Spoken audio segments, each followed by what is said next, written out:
Oh, hello there. I'm Belchen the Cute Bear. In this class, I'll read to all of you Chapter 23 of The Legend of Sleepy Hollow. Ass. Oh. The Legend of Sleepy Hollow. Washington Irving. Chapter 23. Ichabod, who had no relish for the strange midnight companion, and bethought himself of the adventure of Brown Bones with the galloping Hessian, now quickened his steed in hopes of leaving him behind. The stranger, however, quickened his horse to an equal pace. Ichabod pulled up, and fell into a walk, thinking to lag behind the other did the same. His heart began to sink within him. He endeavoured to resist some tune, but his parched tongue clove to the roof of his mouth, and he could not utter a stave. There was something in the moody and dogged silence of this pertinacious companion that was mysterious and appalling. It was soon fearfully accounted for. A mounting a rising ground, which brought the figure of his fellow traveller in relief against the sky, gigantic in height, and muffled in a cloak. Ichabod was horror-struck on perceiving that he was headless, but his hair was still more increased. On observing that the head, which should have rested on his shoulders, was carried before him on the pommel of his saddle, his terror rose to desperation.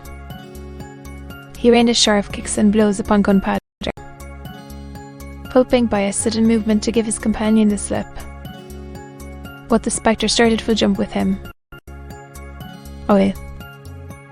Then they dashed through thick and thin, stones flying and sparks flashing at every bound.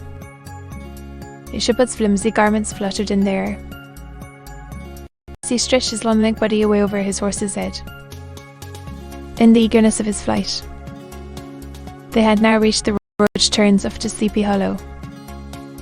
But Gunpowder, who seemed possessed with a demon, instead of keeping up it, made an opposite turn and plunged headlong downhill to the left. This road leads through a sandy hollow shaded by trees for about a quarter of a mile, where it crosses the bridge famous in Gobling's story, and just beyond swells the green knoll on which stands the whitewashed church. As yet the panic of the steed had given his unskilful rider an apparent advantage in the chase, but just as he had got halfway through the hollow, the girths of the saddle gave way, and he felt it slipping from under him.